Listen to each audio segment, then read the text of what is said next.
Hey guys, my name's George Roxandich, and I'm going to talk to you in this video about motorcycling and my passion for it, and hopefully instill that same passion and desire to ride motorcycles in you. Now, the first thing I want to talk about when it comes to motorcycles is just how amazing and exhilarating it is to ride a motorcycle. It's a beautiful experience. If you love that adrenaline rush, and even if you don't, it's something new to experience. It's truly amazing just being open to the world around you, feeling the wind on your face, feeling the sheer drive of the motorcycle itself and power of it. It's exciting to have something like that on two wheels, and I really want to try to help you and many others feel the same thing that I do. So yeah, that's just the beginning of it. In the next clip, I'm going to get into a little bit more of the mechanics, procedure, and technique, and the safety protocol for riding a motorcycle. So stay tuned. All right, to start though, we're going to talk about some basic stuff we have down here. We have our foot pegs. There's one on either side. On this side, you're going to have your foot peg. This is where your feet are going to rest when you're riding your motorcycle for the driver. And this right here is your gear shift. This is what you're going to use to change between speeds. That's very important. We'll get into a little bit more of how that works in a second. We're going to switch to the other side. Over here, we have another important control, which is really good to keep in mind. This is our rear brake. Now, as you learn about the bike in many safety videos, and if you take a course that they actually give at a lot of states, they have this course they'll give to you, you'll learn about both brakes and how the front brake is the one that does most of the braking. The rear brake is just an assist, or if you're doing like short brakes, you're generally going to use both brakes in conjunction together, so that'll give you a good stopping power and not rub on too much of the I always keep with myself, this is very important, I always keep the helmet. Mine's a little beat up, but I always keep the helmet. I keep it hitched onto the side of the motorcycle. It just works that way better for me if I'm riding with it or without it, depending on what state you're in. Some have laws for absolutely wearing a helmet no matter what, some don't. It's something you should look into depending on what state you live in, that will allow you to either ride with or without a helmet. But I always keep it with me because sometimes I travel straight to state or cross borders, and it's always good to have it on you just in case you should get pulled over. Maybe an officer will give you an opportunity to put the helmet on if you didn't know. If you do know, you at least have it there so you can put it on just in case. It's just a safety protocol. It's something you should always ride with a helmet. I'm just going to say that. But if you don't feel like one, it's always good to at least keep one on the side of the bike, hooked up there, ready to go. We're going to go on to a couple other things here real quick. We have our dipstick here for our oil. And on some bikes, you're going to find other options here. You'll have different parts of the engine. Depending on what kind of engine you have, you may have a primary or a secondary. And then there'll also be options to get in there to put different types of oil in there for your maintenance. That's not that important, so we're not going to get too much into that. It depends on the specific vehicle. This is going to always be on every single bike. Obviously, you're going to have your gas tank. Depending on what bike you have, it could be a little bit different. It might be a little bit further down or on the side. But generally speaking, you're going to have a top hatch to put in gas when you run low. Sometimes you'll also, on these tanks, you'll have if it's a custom tank or just a specialized tank, you'll have a speedometer as well as other meters on there for oil or gas levels. It'll tell you all of that. Mine is actually all right here. You'll get a speedometer right up here. This is electric. You'll get a speedometer there, and I'll turn it on just to show you. Mine right now, down here, it'll show you all sorts of things like oil level, what gear it's in, if you need any maintenance or anything like that, which mine may need some maintenance. I have obviously your odometer reading right there for me, but you can change that to tell different things like the RPMs or other options as well. There's your gas levels, right? And then we have our speedometer up top. That's at 0 right now, obviously, because it's not going anywhere. I also put one more function on here. This is something you can add on for yourself. A lot of people will add different things. This right here is just a standardized phone holder. A lot of people get these. Mine's by Roam. It's ROAM. It's a specific site on Amazon that I actually purchased it from. It was pretty cheap. It was about 15, 20 bucks. You can get them cheaper, but this one's a quality one that I rode with for, obviously 11,000 miles and never had an issue with it. There are other options as well. You can get cup holders or little baggage belts. There's something to look into. It's not necessarily important. These are just extra items that you can add to your bike for a little bit easier of a ride and more comfort or convenience. All right, on the front here too, This is something that you want to pay attention to. This is obviously your headlight. You want to make sure that's always in good working condition. Mine could definitely use with a cleanup. It's got a little bit of dirt and dust on there, just road grime. A lot of bikes will have that. It's not a huge worry, but obviously you should check on it from time to time.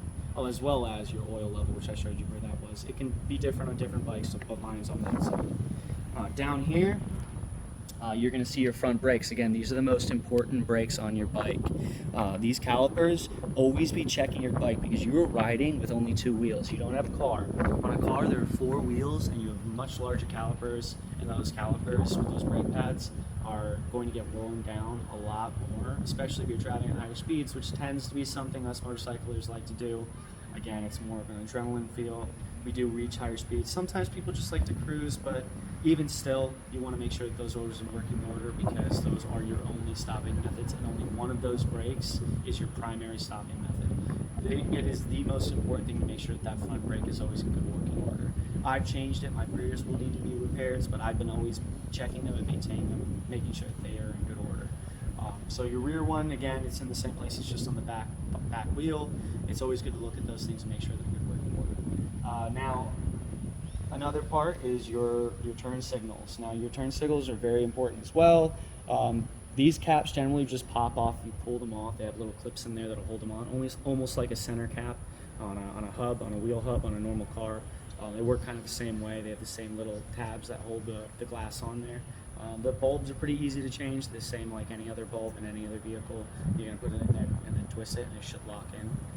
It's the same with the other side as well. Always make sure there's in good working order and that there's nothing wrong with them.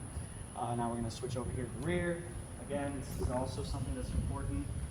Your rear lights. Now I've had some issues, and again, it's only because I noticed them that didn't become a serious problem. Got to make sure that these are always in working order as well. These are going to be your turn signals as well as your braking lights. Now this can be different for the vehicle, but mine only have these 2, and then it has this center light right here, which will put light on my license plate as well as my rear brake. Those are something, again, always be making sure that your lights are in good working order, because on a motorcycle, well, besides the fact that it's a very dangerous thing, you are a much smaller vehicle, and it's always important to let other vehicles know where you're going and what's going on with your bike, whether it's stopping, speeding up, etc. It's very important because that's just one more thing you can take off the list to have worrying you or other people about whether or not you're going to get hurt or if someone else will hurt you. So that's always something nice. We're on to the second part of the mechanics of the actual bike and all its controls, and right now we're going to talk about the handlebars. So let's take a look. On our handlebars, we have on our right handlebar, we have the kill switch and the start switch, okay? So right now it's on dead, it's killed, right? We're gonna click it down, and that's gonna turn the electrical system on and start and prime the bike to get started. And here's gonna be our start button. Now this is what's gonna turn the engine on and have everything start rolling and ready to go. Over here we have obviously our flashers. We can use those if you're in an emergency, you're pulled over on the side of the road. It's the same way that it would be on a car. It has the same purpose. So we're going to turn that off now. Over here, down here, we have a right turn signal, and that's very important, obviously. Brake. This is very important. This is your main braking system right here. This is going to do 2/3 of your braking, and you could use this all the time. This is going to be the #1 braking system for your bike. We have our left side turn signal. We have our low beams and our high beams, and this is also for flashing if you need to flash oncoming vehicles or pedestrians or somebody to let them know something's going on. That's what you're going to tap on. We have our horn right here, and then this is for system diagnostics as well as other options that you could learn about later, but it's not very important for the video and the actual mechanics of the bike. It's very rarely used, so we're not going to worry about that too much. Now, the other I would say this is probably your most important function of the bike is going to be over here in the handlebars. Right over here. Now this is our clutch. This is going to be used for many purposes, but its primary purpose is to disengage and engage the gears in the bike and the drive shaft. So when I pull this handlebar or this lever in, I am disengaging the engine from the drive shaft. So once I pull that in there, then the motorcycle can't be moved. And that's important to understand because if you're trying to slow down or if you're trying to change between gears, you need to disengage your engine from a drive shaft so that it can actually switch gears, or so that you can use your brakes effectively and the engine won't be pushing the bike forward. That's very important. You're going to use that a lot. You can put it in neutral, but oftentimes you're not going to end up putting your bike in neutral gear. You're just going to pull that clutch in, and that's how you're going to operate your vehicle to disengage the drive shaft from the engine. All right, guys, now that we talked about a lot of the mechanics of the bike and how everything worked, we're going to get a little bit more into the actual how the bike rides itself. We're going to start the vehicle up, and we're going to take it for a little bit of a spin. To start, on the right here, one thing I did forget to mention, this is a no-brainer. It was so simple and basic to me. I didn't even bring it up, but this is the throttle. This right here is how you're going to engage your throttle and get the engine going. This is what adds gas to the engine, which creates the combustion and pushes it forward. That's what you're going to add or decrease on to gain speed or slow down. Now we're going to start the vehicle up. Like I said before, right here is our kill start switch. We're going to put it into prime the bike and get it ready. It's in the start position. And then we're going to hit the ignition button to get it started. All right, now the bike is on. We have everything rolling. Now we can begin to start rolling. Now I'm just going to back up a little bit so I'm a little further away from this pillar right here when we start.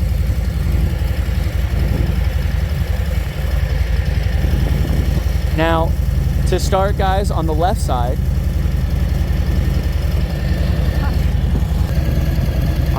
here, we have our clutch like we spoke about before. That's what we always have to pull into when we're trying to switch gears or put ourselves in the start. Now, beginning with our first gear, that's going to be down. We're going to press down with our left foot down here on the bottom. We're going to pull that clutch in with our left hand. Show the left hand open.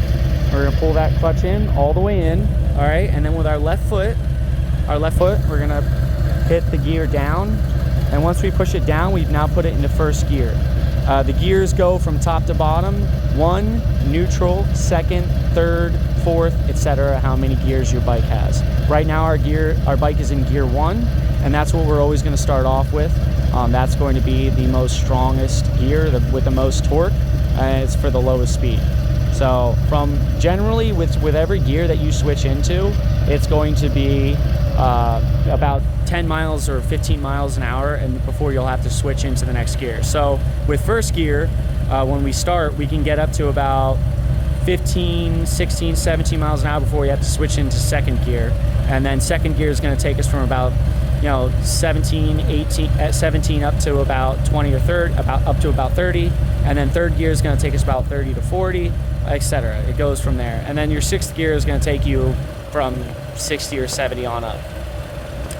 You should definitely check your RPMs with your specific vehicle to show how to operate your vehicle specifically. That's how I operate mine, and mine seems to run pretty well, and that's how I've always been taught. So like I said, we're going to pull that clutch in we're going to get started here. We're going to pull that clutch all the way in. Left foot, we're going to put it down into first gear. And then when you're beginning to start your vehicle, what you're going to end up doing is slowly letting off on the clutch until you start feeling the engine roll and it's the engine engage. And now, see, we're starting to move now. See the engine starting to engage, and it's pulling the bike forward. Now, I have not let my clutch all the way out. I'm just gently letting off on that clutch. My clutch is not fully let go of. I'm still holding it in a little bit. It's just lightly connecting with the gears in the motorcycle and pushing the bike forward. Now, if I want to actually speed up, I'm going to end up adding the throttle with the motorcycle. And see, now we're getting up a little bit. Now we're speeding up, and as I'm adding the throttle, I'm letting go of the clutch. So you can't even tell very much how much I'm actually pulling on that throttle and letting go of that clutch, because that's how light it is. It's very light. Now, with every vehicle that you have, it's going to differ a little bit, but it's generally about the same. You should always try to practice when you first start riding your bike just in first gear to try to see how much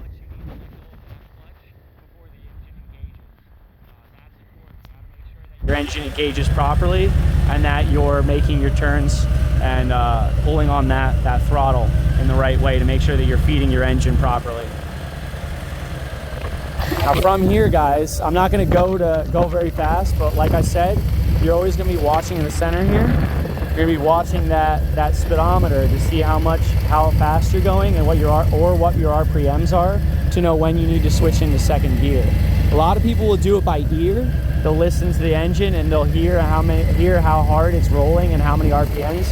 And as you become a better, more experienced rider, you'll be able to do that yourself without looking at the speedometer or the RPMs to tell when you should switch gears. But I'm gonna say right here, right about there is when I would switch. So like I said, 15 to 16 miles an hour is when I would switch to second gear. I'm actually gonna take us out on the road so we can watch this a little bit better.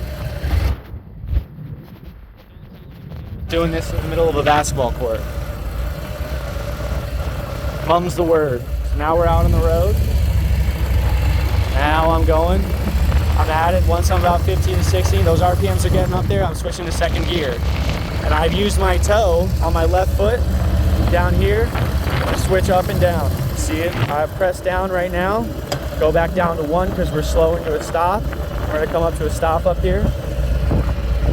Now I'm using, most of my brake is gonna be with my right hand on that front brake, but I'd also use my rear brake on the back. Whenever you come to a stop, you're always gonna put your feet on the ground. So I always put your feet on the ground and let you know you come to a full stop.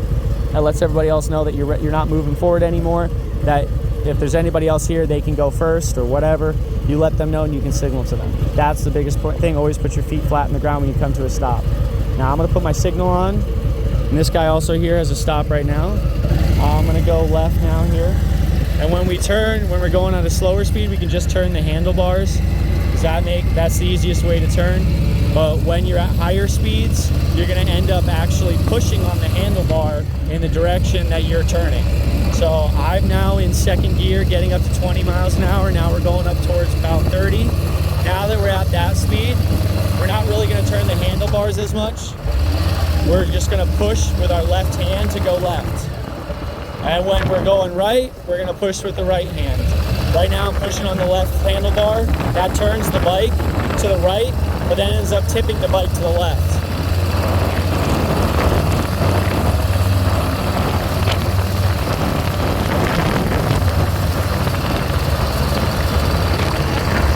Yeah, there was our overview of how to ride a motorcycle. I'm gonna give you a quick recap just so we can go over everything that we talked about and get it a little bit more sedimented into our brains on how to ride a motorcycle so that you guys can eventually get your own bike and get out on the road yourselves. So to begin with, again, we're going to talk about a little bit of controls. On the left side, we got our toe, our gear shift right down here. We're going to go up or down with our toes. And before I said it wrong, I'd like to apologize. I'm going to fix it. It's actually from bottom to top. It is down is first gear, back up, halfway up is neutral, then up past that is going to be second, third, fourth, etc. On your right side then too, we have our foot pegs as well again, and then we have our rear brake. Again, that is only about a third of your braking power. Up on the handlebars, like I said, on the right side, you have your throttle, your front brake, which does most of the braking, your clutch, which you're always going to pull in when you're coming to a stop, switching gears, etc. So that's very important to make sure you're always pulling that in when you need to. Anytime you're coming to it, you're letting go of the throttle and you're trying to slow down, you're pulling that clutch in to disengage the gear so that your bike isn't being pulled forward anymore. When it comes to your horn, again, all that other stuff is on the left side. We make sure you're always using your turning signals. Your bike might be a little bit different. Some bikes have both turning signals for right and left on one handlebar or the other. It's generally on the left. If they have both of them, it's going to be on the left side. But that's not that important. You'll be able to notice that. It'll show arrows pointing exactly where the turning signals are going. Again, remember when you're switching gears, first gear, for me, I said it's about 15, 16 up to about 20.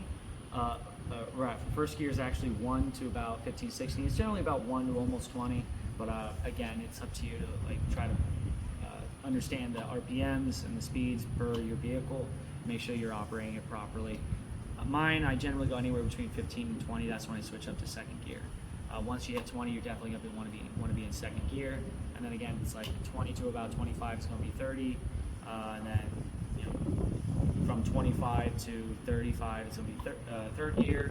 And 35 to 45 again, etc. You're going to switch gears like that. And anytime you're going to be switching gears, you pull that clutch in. Kick the gear up on the left side or down, depending on which gear you're going to. And then you're going to switch into that gear. Be careful if you're at a higher gear and you're trying to switch down to a lower gear, make sure that your speed has dropped down and your RPMs have dropped down to the level that is appropriate for that gear. Otherwise, your bike's going to lurk. It's going to lurk forward. It's going to be very, very dangerous. So I always like to, whenever I'm slowing down, pull my clutch in all the way and keep it held in. Hit the brake to slow down however much I need to, and then once I need to speed up again, check what speed I'm at, what my RPMs are at, and then switch my gears to the appropriate gear. That's how I operate.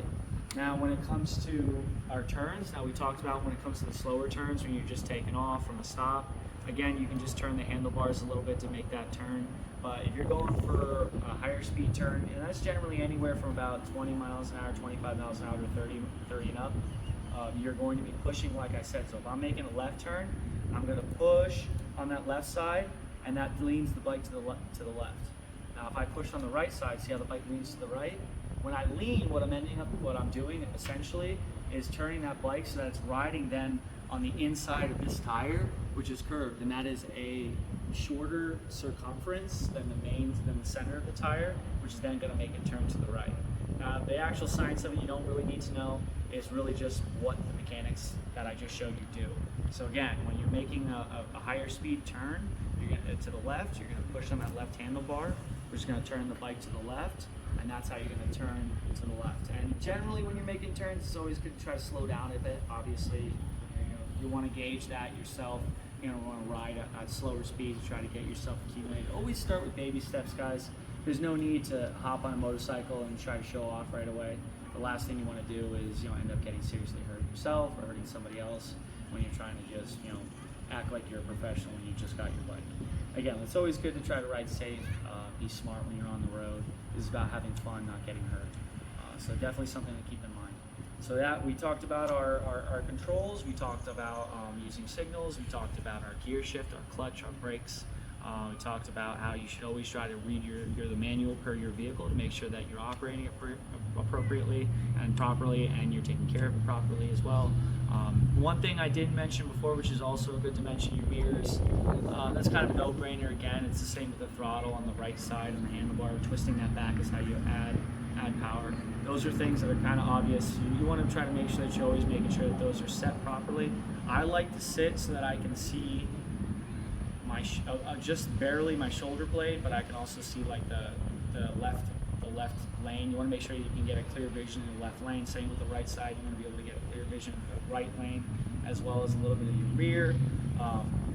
That's how I do it, and that works great for me. I can always tell who's coming up behind me or who's in the right lane or the left lane because of that. So yeah, guys, we've talked about everything.